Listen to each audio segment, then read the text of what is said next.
Everyone, it's on. Hi everyone, it's Rachel, and this time I'm going to do a proper introduction where I'm not cut off because this is the Plant Sumo Podcast.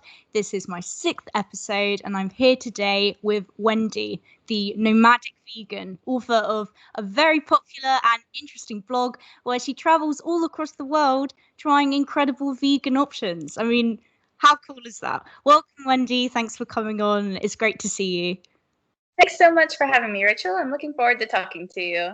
Yeah, of course. I mean, starting off, the nomadic vegan. I know some people listening may not necessarily know what a nomadic lifestyle is, what it entails. Like, can you tell us all a bit about that and your journey to getting to this point where you do that?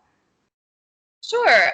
Well, I mean, nomadism can mean a lot of different things. Obviously, you have people for hundreds and thousands of years who've been living a nomadic lifestyle, typically not a very vegan one because nomads traditionally were, herders who were herding animals and then living off of those animals. And you still have people doing that in places like Mongolia today, which I traveled to last year as a vegan. Wow. So we can talk about that a little bit if you want. And then more recently, I'd say probably in the past decade or so, you've had this movement of digital nomads, where people are now able to work from a laptop computer or even from a mobile phone from pretty much anywhere in the world. And so lots of people have taken the opportunity to take their lives, and to wherever they want to go and not and just be location independent was the word I was trying to get out. And travel, but at the same time, in some cases hold down a full-time job or maybe do freelance kind of work, and blogging and all different kinds of things that you can do on the internet these days. It's kind of amazing. So yeah, I fall into the latter category. I guess the digital nomad is what you would say. And technically I'm, I guess, a semi-nomad because my husband and I do have a home base, which is in Lisbon, Portugal. That's where I am now. We moved here at the beginning of 2017. And typically, so obviously this year is very different in many ways. But typically we would spend about 6 months out of the year in Lisbon, and then we'd spend the rest of the year traveling in different places around the world. And that really has been working out great for us because we have the best of both worlds. We get to travel and have that freedom and independence and explore as much as we want to, but then we're also able to come back to a home and have, a little bit of a settled life where we can cook. Well, my husband does most of the cooking, but cook with all of our pots and pans and blender and food processor and all that stuff that you don't necessarily have when you're traveling. Just have a little bit more stability and routine. So yeah, I guess I am a semi-nomad, a vegan semi-nomad. God, that's so cool. I really want to touch on what you said there about us all becoming digital nomads in a way through technology. And obviously with the coronavirus pandemic, it's been a necessity for a lot of people to move huge parts of their lives online. But that's so interesting. I never thought of it in that way. We're all kind of traversing about and utilizing these technologies to do that. It's really cool. But yeah, and I think you're going to see a lot more people doing it now, post-pandemic or during the pandemic, because so many people have switched to teleworking and they've realized that it's a viable option for them. And, if they have a boss in a company, their boss has realized, okay, this works. And so in a lot of cases, people are going to realize for the first time that this opportunity is available. And once travel opens up again, because, right now that's teleworking in the first place is because we're supposed to be staying at home, right? But yeah, once that changes, I think that a lot of things that have moved online temporarily are going to end up moving online permanently, and then that frees people up in a lot of ways to travel and to be location independent if that's the kind of lifestyle that they want. It's not for everybody. So I'm not trying to tell everyone that they have to be a digital nomad, but it works out great for me, and I know for a lot of other people as well. Yeah, well, that's so true about like technology freeing up everyone to, live their lives and travel more and see more things and not be, like permanently stuck almost in one place due to the necessity of having to work somewhere. But yeah, definitely. I really want to touch now on your travel, what you do, the things you enjoy. And obviously you mentioned Mongolia, which is crazy. I've never met anyone who's traveled to Mongolia and visited and interacted with the culture. So I'd love to hear about that if you'd. Yeah, sure. We can start with Mongolia. Honestly, I mean, before going there, I was kind of worried. I had wanted to go there for many years, but I really didn't think that the whole vegan thing was going to go very well in Mongolia. And even before I was vegan, I've been vegan for 6 years now. But I've wanted to go to Mongolia for longer than that. And I remember my husband and I talking about it and talking with other travelers that we met in different places who had been there before. And everyone talked about how horrible the food was and how it was nothing but mutton. Oh, God. So, just boiled mutton. And they talked about how everything stank of mutton and the smell would go to your clothes and everything. And, like I said, I've only been vegan for 6 years, but I was never a big meat eater. I was never really, into eating meat. And when I did eat meat, I would prefer if it was, little tiny cubes that didn't really look like an animal where I could pretend that it was something else. So I was not very excited about the idea of, gnawing on this bone of mutton. But thankfully, we did not have to do that. It was actually a really amazing trip. Before we went, I connected online with a woman named Ulfi, who is vegan and is Mongolian. She lives in the capital there in Ulaanbaatar, and she was just starting up her own vegan travel company. Oh, cool. So, my God. So my husband and I were basically her first clients, and we traveled all around the country with her for a little more than 2 weeks, 16 days, I believe it was, with her and a local driver. And she cooked almost all of the meals for us. But she cooked traditional Mongolian dishes, but veganized. So that was really special because we were still able to experience the local cuisine, which is something that a lot of people worry about. They think, oh, if I try to stay vegan when I'm traveling, I'm going to be missing out because I'm not going to taste, all the local specialties, which is not true. I mean, I've found that it's actually, being vegan has made me a foodie traveler, which I never was before. I would just eat whatever was cheap and easy. I'd eat McDonald's all the time when I was traveling. But now I do a lot of research about the local cuisine, in wherever I'm going. And then I always discover local dishes that do happen to be vegan. And then I seek those out when I'm there. Or, also going to vegan and vegetarian restaurants. There, a lot of those places will also veganize their local dishes. So you're not going to miss out wherever you are. But Mongolia was one place where I thought, okay, we're not going to be tasting Mongolian cuisine because it was just mutton. And it is true that most of the dishes do feature mutton, but she was able to, change those up for us. And we actually had some really delicious, amazing food. Which is something I've never heard anyone say when they come back from Mongolia, whether they're vegan or vegetarian or an omnivore. Well, I've never met any other vegans that have ever been to Mongolia, I don't think. But the omnivores that I had met, that they always complained about the food. No one ever had a good culinary experience there. So ironically, as a vegan, and because I was a vegan, I did have a really great culinary experience. Well, clearly that seems to imply if you want to go to Mongolia and not just have like a total mutton fest, you need to go vegan. Just yeah, it's honestly. Oh, you're there. Yeah.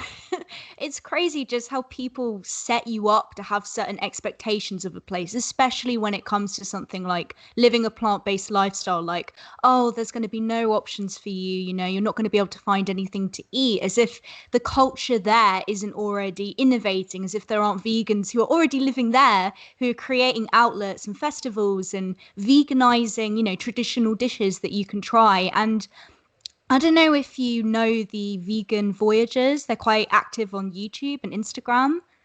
Yes. Let me make sure I'm thinking about the right people. Is that Hayden and Aaron?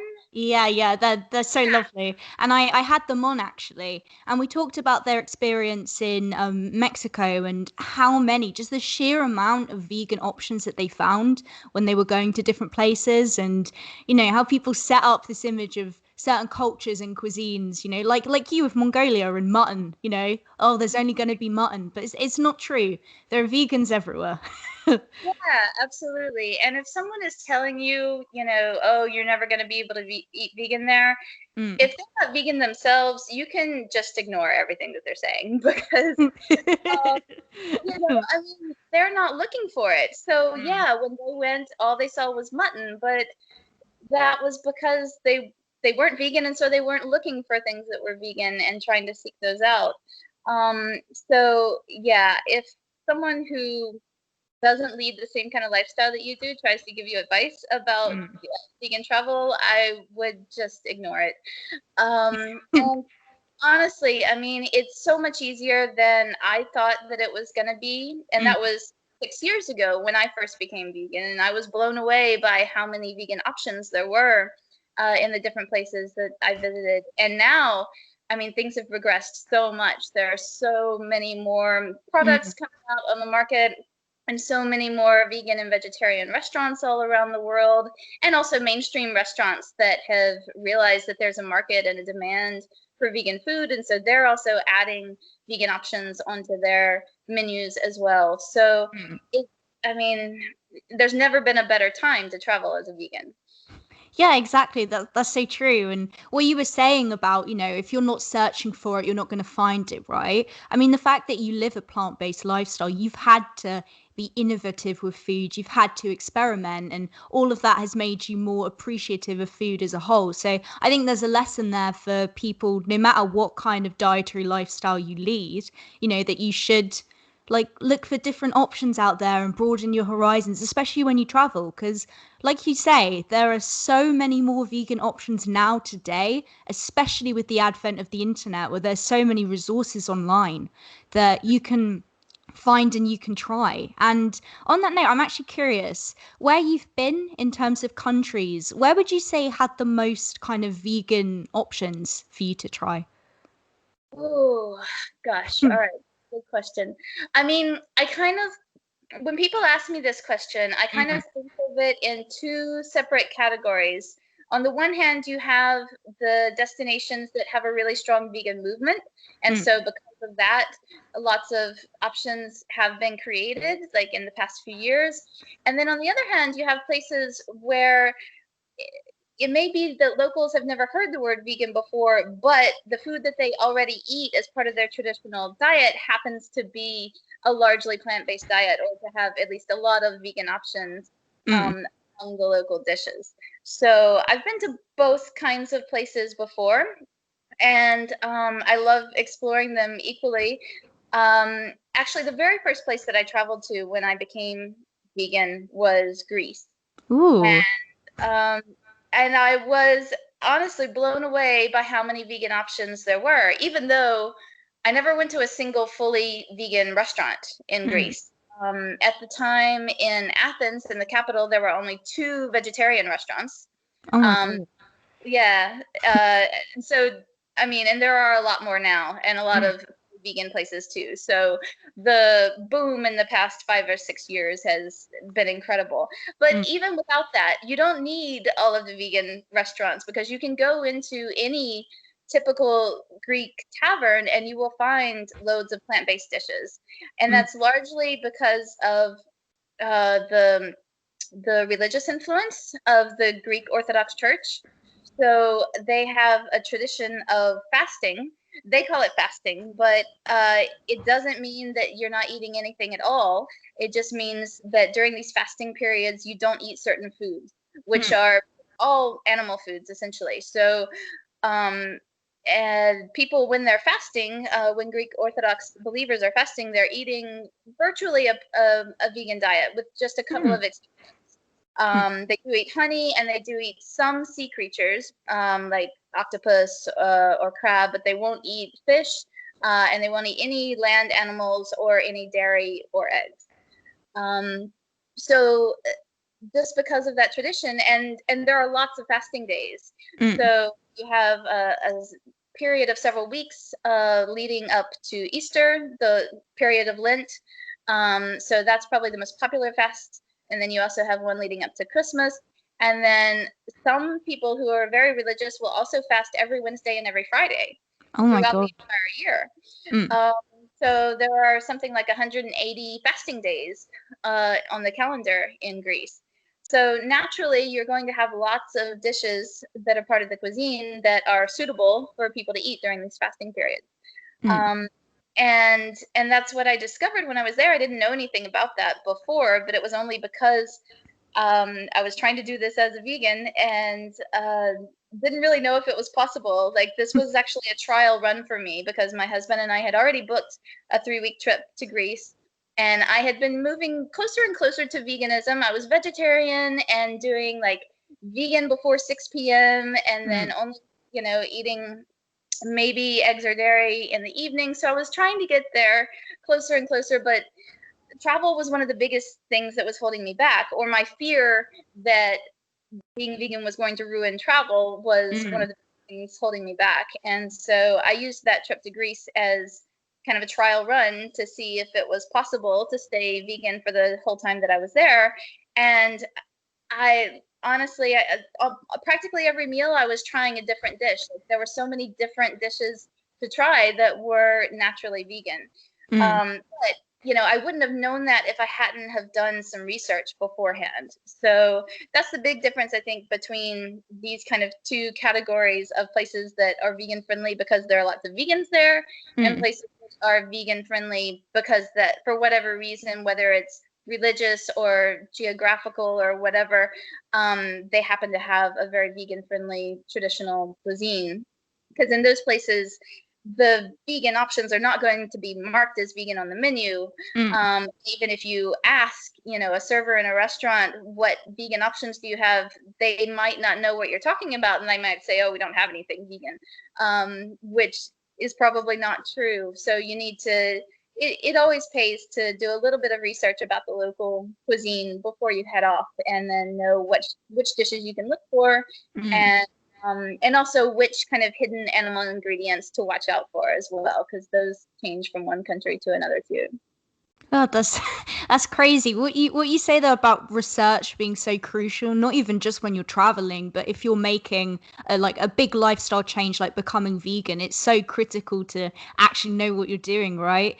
And that being your first experience, that must have been amazing. Just your expectations completely blown away by what was there. And on top of that, I think people often forget the influence that religion can have on like national dietary habits and stuff like that, because, I rarely consider it, but it's very true. Like, countries that typically eat less pork and stuff like that tend to have, historically Muslim or Christian influences. And yeah, just that's so interesting. Like, those lengthy periods of fasting, just like not intentionally, but leading to more plant-based options just being accessible to people, and that just being part of the culture. That must have been really, really cool to experience.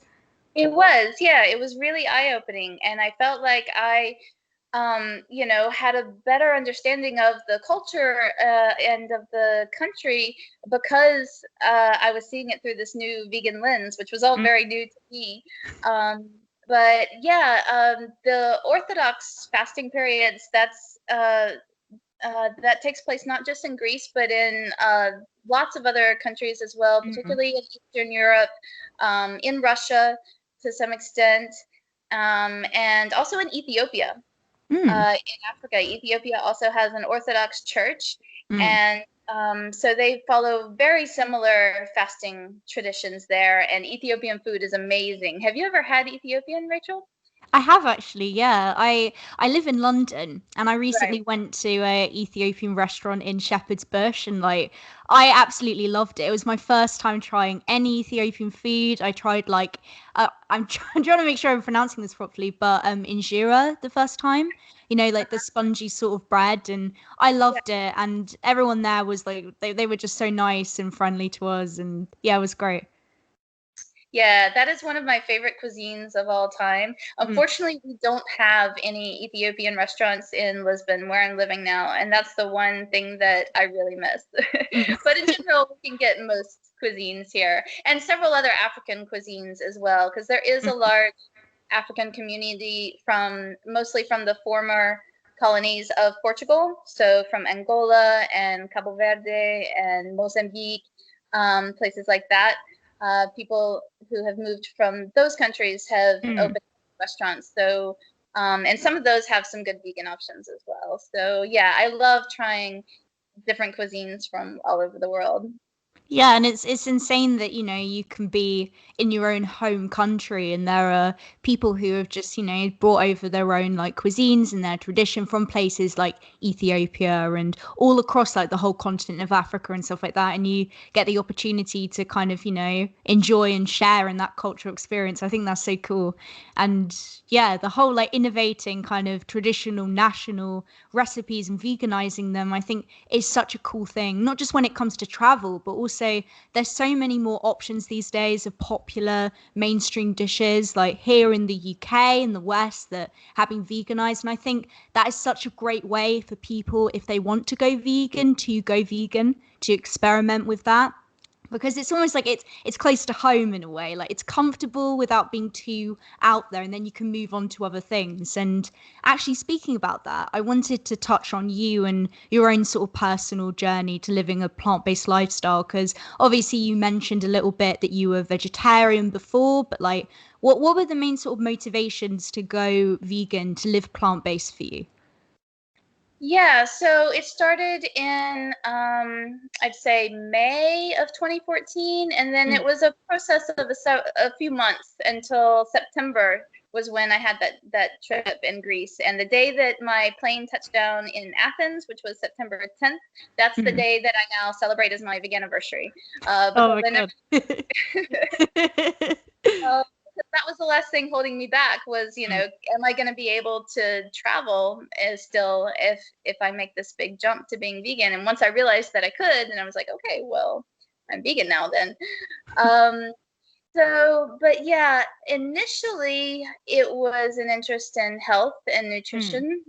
Yeah. Um, my father had just passed away recently Oh, I'm from, so sorry. That's yeah, I mean, it was a few mm. years ago now. It's okay, but Yeah, yeah. um, so he had died from complications from type 1 diabetes and was Mm. just in a really, really bad place for the last couple of months of his life. He was bedridden, and seeing that, I knew that I didn't want to live like that and end up Yeah. like. So that kind of jolted me into looking into what I could do to optimize my own health and Mm. what kind of impact my own daily lifestyle choices were having on my own health. So I ended up listening to a telesummit by John and Ocean Robbins called the Food Revolution Summit. Mm. Um, and so it was just a bunch of interviews with people who I now know are very well-known experts and authorities in the plant-based world. At that time, Mm. I'd never heard of any of these people before. They were, mostly doctors and nutritionists, and mostly talking about the health side. Mm. But then there was one, the only interviewee who I did know beforehand was Alicia Silverstone, the actress. And she's also vegan, and she was talking more about the animals. And I'm about the same age as her, and so I Mm. grew up, watching her movies when I was a teenager, and so that kind of, made me sit up and take notice when she was talking about animal rights and compassion for animals and things like this. Mm. And then just a few days after listening to her interview, I was at a used book sale and I happened to see her book there Ah. for sale called The Kind Diet. So I picked that up. And at that point, I still had no intention of going vegan. That sounded really extreme to me back then. You know, I thought I didn't know anyone who was vegan. I'd never met a vegan before. I was living in Geneva, Switzerland at the time, where the food was very much animal based. You know, everything had cheese in it, and yeah, lots of meat and cheese and potatoes, and that was pretty much it. Yeah, we didn't have many options for having vegan food when eating out. Mm. And so it was just something that seemed really kind of fringe and really out there to me. And I didn't think I could go that far, but I was still interested in, playing around with the idea a little bit. Yeah. And Alicia Silverstone's book, The Kind Diet, I loved the approach that she took because she really encouraged her readers to flirt with the idea of veganism, Yeah. and it was so non-judgmental, and because if she had told me you have to go, vegan right now and just cut out all animal products, I wouldn't have done it. I would have just put the book aside and, I don't know if I would be vegan today. But it was because she encouraged these baby steps and said, okay, you just have to flirt, like, no commitment, but you have to have an open mind to it. And just start by going to a health food store and picking out some foods and some ingredients that you've never tried before and try cooking something with them. And she gave some recipes and so that was what got me started on my journey. And then I started educating myself more and learning more about the environmental impact of the animal agriculture industry and also all of the horrible things that were happening to animals in the meat and dairy and egg industries. And that very quickly became my number one motivation for wanting to go fully vegan. I think if it had just stayed with the health benefits, then I probably would have said, okay, well I can just be vegan most of the time and that'll be enough. But when I learned about the suffering that I was causing by eating these things, I couldn't justify it anymore. And I said I consider myself an animal lover, and I'm being really hypocritical by consuming their dead bodies and by paying people to kill them just so that I can enjoy the taste of something. So yeah, that was what pushed me over and made me decide that if I was going to live in alignment with my own values, then I really had to take that final step and become fully vegan. Yeah, it just wow. I mean, there's so many layers to your own sort of personal journey, like obviously like the health scare and everything, and then moving on into seeing this actress, and obviously you had this whole perception of veganism as very fringe and extreme, right? And it is that whole thing of seeing someone someone who's very like relatable and you look up to and admire, just showing you that this can be a perfectly normal lifestyle. You're not missing out on anything. It's not extreme, you don't have to be constantly, like telling people about it in a way that's very confrontational, because with our brand like Plant Sumo, we're all about that kind of attitude, right? Like inclusivity, not judging people's dietary choices. And we still talk obviously about the benefits to the environment and obviously, like helping to lessen the exploitation of animals that comes with living a plant-based diet, but in a way where, like you said, no one wants to feel as if they're being attacked for something that for them, for most of their life, they've been raised to do it. They think it's perfectly normal, it's just how they live. And no one wants to suddenly feel as if all of that has been like completely shifted and now they're an evil person for doing that. So yeah, I totally agree with that. And also, like zeroing in more on the health aspect you were talking about, do you feel a change, like a change in your health from being on a plant-based diet? My health is great. I wasn't experiencing any serious health problems at the time. It was Yeah. more, getting jolted by seeing my father, of course. everything that he had gone through. So I don't kind of have a big before and after story, of these radical changes that took place in my health. But I feel great. Yeah. I have lots of energy. I did lose a few extra pounds when I first went vegan. Of course, now with all of the vegan junk food that's available, it's that's not a given anymore. So, I do have to be careful with what I eat and not get so many vegan magnums and Beyond Burgers and things like that. But yeah, I think it's definitely been a great benefit to my health for sure. Yeah, definitely. And I'm really happy to hear that you can feel those kind of changes have happened from it. But what you said there about comfort food, I think that's a great thing. Everything in moderation. It makes me so happy. Those kind of options are available for vegans now. That you can go to Burger King and you can have something other than fries. That you've got those options available.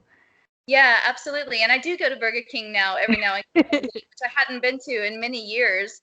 And, obviously it's not the kind of company that I want to be supporting, but it's not something that I do regularly. But sometimes it's the only option around. And sometimes you just want to have that nostalgic feeling of, the taste that you grew up with for your whole life. And so I think it's great that those options are there, because I remember when I was first, thinking about going vegan, and I would think, oh, but I could never have this food again. And oh, but what about that? I could never eat that again. And then I would frantically start searching Google to see if someone had made a vegan version of a recipe for this food. And in a lot of cases, it was something that I hadn't eaten in years, but just thought that I would never be able to eat it ever again for my whole life. That was really scary. So if someone thinks that about Whoppers or about Magnum ice cream bars, now they don't have to worry about that, because they know they can get a Whopper whenever they want, and they can get a Magnum ice cream bar whenever they want. Yeah, exactly. And I mean, even Ben and Jerry's have got tons of vegan options now, which I think is fantastic. But I think, so many people talk about veganism as if it's such an extreme change. And part of what contributes to that kind of, unreal perspective, right, is this idea that, it's a very restrictive diet. You can't enjoy things like, chocolates or, like, I don't know, mac and cheese. But yeah, those options are available. And I think for anyone on any kind of diet, it doesn't matter if you're plant-based or if you're an omnivore, it's important to have balance in your diet. So you should never be saying, I can never have, this bad thing again because that thing is bad. I think if you've made a decision like, I'm not eating animal products because morally I'm not okay with that, that's very different to saying, I'm never going to eat chocolate because chocolate is bad or shameful. Do you get what I mean? I have huge issues with like the whole morality culture around food, and it really annoys me how people get that confused with aspects of being vegan, because there doesn't have to be anything restrictive about being vegan. You can enjoy all the same things you would on a regular diet, right? But you just have to find different plant-based options. It's just a whole new way of enjoying food rather than sacrificing something. Absolutely. Yeah, that's a really good point. And I think it's easy to see how people would confuse that. But for me, now I don't even view those things as food anymore. I mean, if it's a dead body, that's what I see. I see a dead body, or someone's bodily secretions. Like, I just don't think of that as food, and I'm not at all tempted to eat that. I would never think to eat that. Because veganism has become a big part of who I am and how I view the world. That's very different from saying, oh, that food is bad because it's going to make me fat, and I'm a bad person if I give into it. Yeah, exactly. And yeah, with you, it's changing the mindset, isn't it? You have when you approach food, and not even just when it comes to viewing certain foods as good or bad. Like you were saying, veganism is just your normal, like living a plant-based lifestyle. It's not like you're not making a statement. It's just the way you live, right? So it's just what you do, especially when you travel. And I would like to touch back on that because I'm extremely curious because obviously we mentioned I believe you've been to Ethiopia. That's how we kind of, yeah. How was that? Because I know there's quite a lot of meat centric kind of foods in like traditional Ethiopian cooking. So I'm curious about the kind of options that you found when you were there. Well, actually, Ethiopia I visited before I was vegan. Oh, Um, well, but but I did eat a lot of vegan food when I was there. And looking back at my photos now, I'm like, hey, I know that dish. That's a vegan dish. um, Actually, that was what we would get most often. Would be they call it the yetsambe ainetu, which is just like Mm, a vegetable platter or vegetarian platter is often how it's translated in on menus in Ethiopian restaurants. mm, And so it's the injera, the bread that you were talking about, the sourdough bread. yeah. Um, that's used basically as the plate, and then on top of that, you'll have several different dishes that are placed on top. It'll usually be several different stews, like Mm, lentil based or chickpea paste based stews, and then some other vegetable dishes as well. mm, And yeah, we ate that all the time when we were in Ethiopia without, thinking really about the fact that it was vegetarian or vegan. I have traveled around Southern Africa as a mm. vegan pretty extensively. My husband and I had a 3-month trip there where we went to 9 different countries. Oh Um, wow, God. yeah, so well, before that we had our first big Africa trip was in 2007, Mm. and that was in West Africa. We spent about 3 months there. In 2010, we spent about 3 months in East Africa, and then in 2017, we spent 3 months in Southern Africa. So that was the one where we were vegan, and yeah, it was interesting. I mean, there there was a lot of variation from one country to another, Mm. Oh yeah. to what kind of things were available, and also the understanding of veganism. In South Africa, and particularly in Cape Town, there's actually a really strong vegan movement right now, and you Oh. have some amazing vegan restaurants there. Yeah, it's Mm. really booming. But in other countries, I couldn't find a single vegan, and I tried because I really wanted to connect with vegans in these places. Mm. Um, and some places I just couldn't find any. But then others I did find vegans in places where I least expected it. Mm. Um, for example, in Botswana, we uh, we actually met some other travelers who were doing a similar kind of trip to us, but in the opposite direction. So they had Oh. already been to all the places that we were just about to go to, Mm. and so when we said we were going to Botswana, they said, "Oh yeah, you should, do the canoe trip in the Okavango Delta." And we're like, "Yeah, yeah, we want to do that." And they said, "Oh yeah, we did it with this great guide, and he was vegan." And I was like, "What?" That their local safari guide in Botswana was vegan, but he was. Mm. They so this couple gave us the contact details for this guide, and we got in touch with him. And yeah, he has such an inspiring story. He comes from this tiny village. I mean, picture, like the stereotypical African village with these little round huts and the Mm. conical roof, just kind of in the middle of nowhere. That's where he lives, and that's where he grew up his whole life. And he's been vegetarian since he was 10 years old. Oh Uh, God. and so the kickoff point for him was when his grandmother told him to go get a goat out of the corral. And he said, why are we taking this goat away from his mom, and from Mm. all of his friends, all of the other goats? And the grandmother explains, oh, we're going to eat the goat. And he was horrified. Mm. And at 10 years old, which, I mean, I know I have heard quite a few stories of children who make that connection, in Yeah. some ways a little more easily than Adults do, but I think it's incredible that, they've been raised in this society that tells them that this is what we do and this is normal, and then something in the heart tells them, no, this is wrong, and they, rebel against what people are trying to tell them to do, that it's okay to eat animals. So that was his experience, and became vegetarian at 10, and then became vegan when he was 17.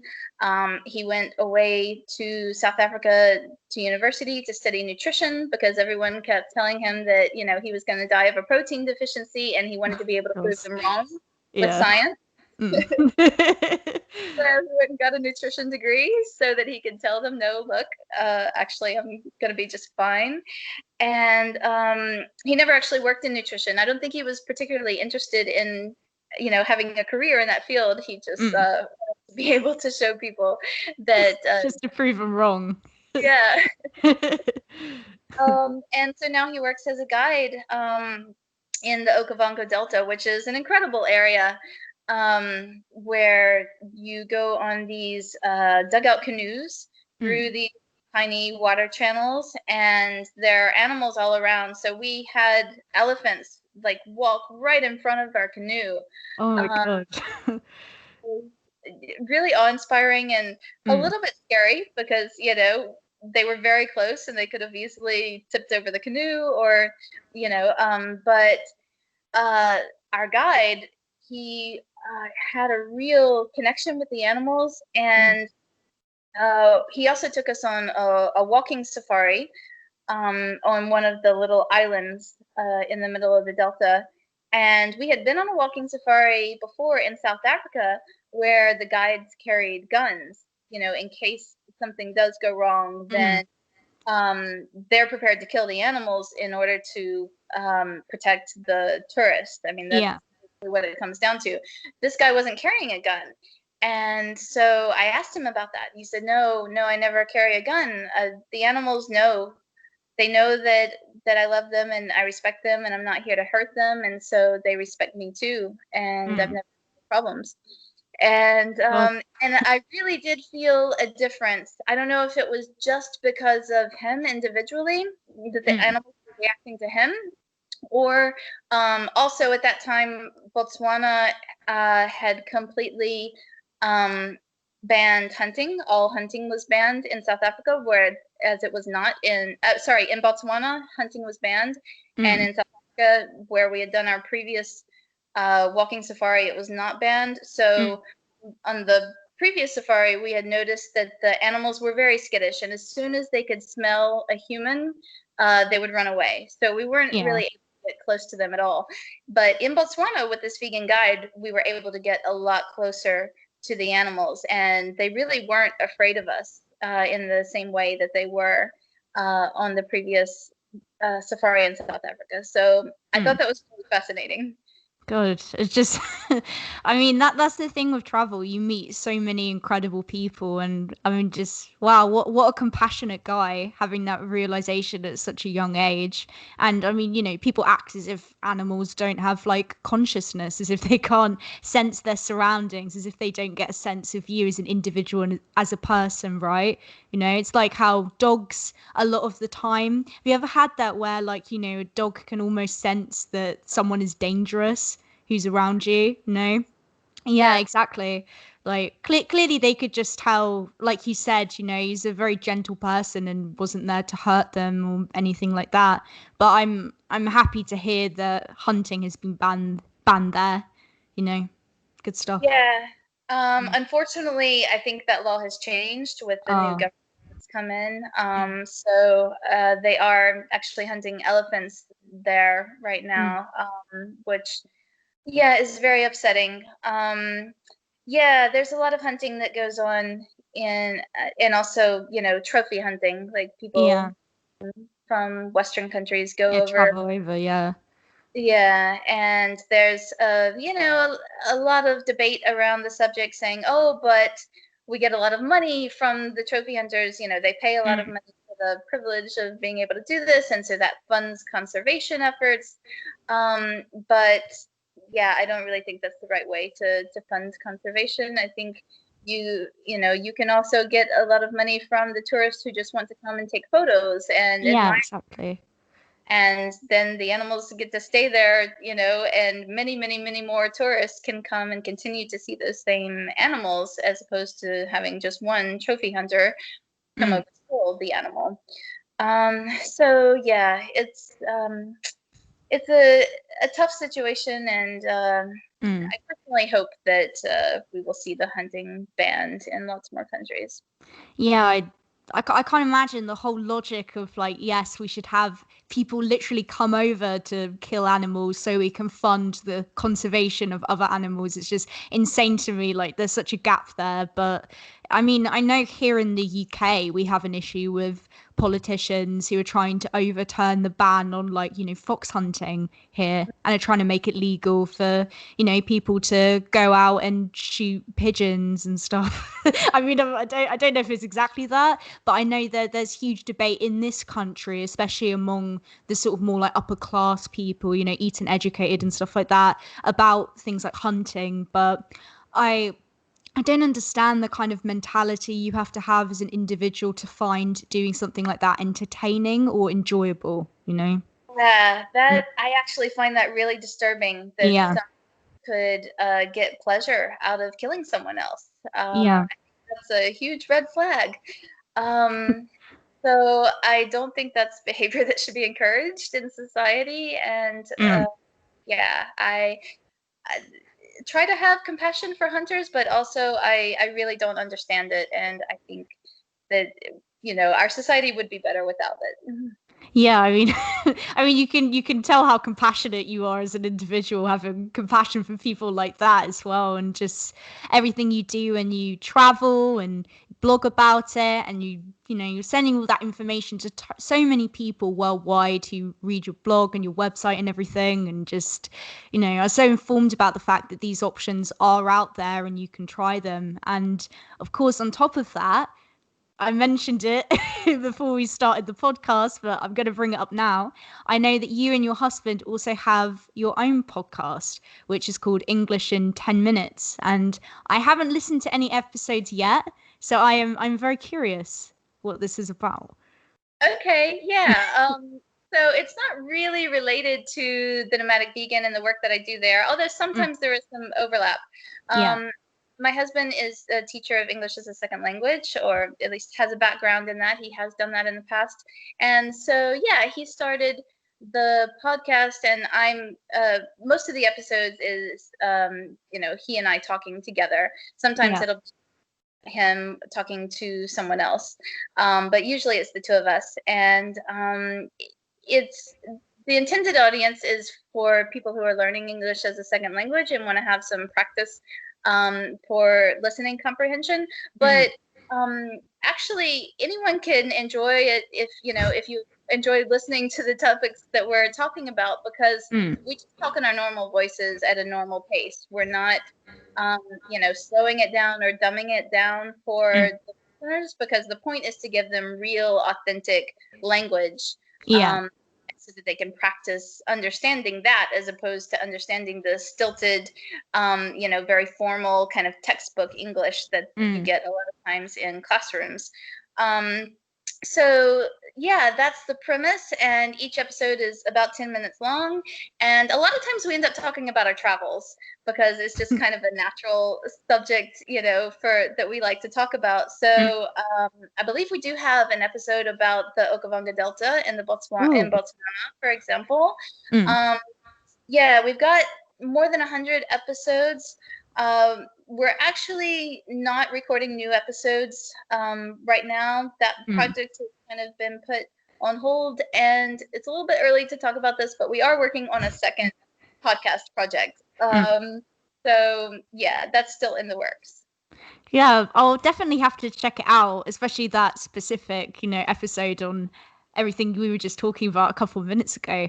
But I think for anyone who's learning how to learning how to speak English, in a normal way where it doesn't sound really stilted and overly formal, that kind of resource is fantastic, because English is a language, because during my undergraduate degree, I'm currently a master's student. I studied English literature, and just grammatically, English is all over the place. It's not like, the Romance languages where there's so much more of a semblance of kind of pattern and structure. English is just very unpredictable in terms of the rules and what it does a lot of the time. So I think for anyone, learning a second language is incredible as it is. And I mean, I know you're a polyglot as well, so just congratulations for that. It's insane. But learning a language like English, if you're doing that, you should be extremely proud of yourself. Because if you're a native speaker, you're already very privileged, because it's seen as the default language by a lot of people in a lot of places. But on top of that, it's difficult to learn. So, yeah. It is, yeah. It doesn't really follow its own rules very well, and it's not a very phonetic language. So it's hard to, read a word and know how it should be pronounced. But yeah, so that's why we wanted to create, kind of real, authentic content for people who are learning, because the best way to learn a language is just to have lots and lots of input, to listen to the language and to read the language as much as you can. And then eventually you will start, outputting the language as well and being able to speak it and write it. I love learning languages. That's my other big passion. And particularly right now when we're not able to travel very much, I've really gotten back into my language studies, and I'm really enjoying that. So it's a hobby that also overlaps very well with my passion for travel, because they both kind of fuel each other, and it's always fun to be able to practice foreign languages, out in the wild, traveling in the places where those languages are spoken. But yeah, it can be a big challenge, and I don't speak any language perfectly, even English.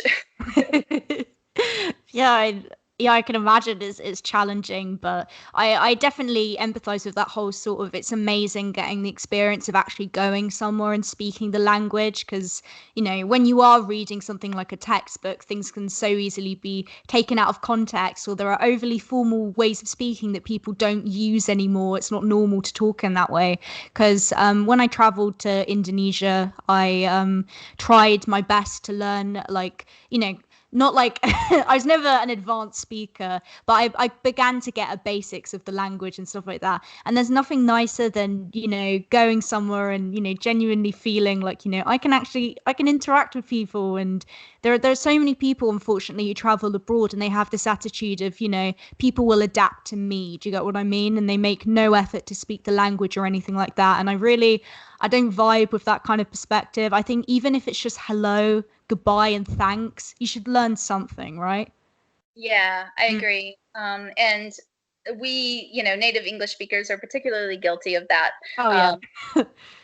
English has become the international lingua franca, so we just kind of expect that people will be able to speak it, but a lot of people don't, and there's no reason that they should. If you're in their country, then the ball's in your court to learn at least a few words, like you said, please and thank you and excuse me. And I would also add meat, eggs, and dairy. Those are really useful words if you're going to be traveling as a vegan as well. Honestly, learning how to say I am a vegan, but you might need to explain it a little bit more than that, because there might not be a word for vegan in the language. Some languages don't have that concept yet, or even if the word exists, the person that you're speaking to might not be familiar with that concept. So to be able to explain what you do and don't eat can be really super useful.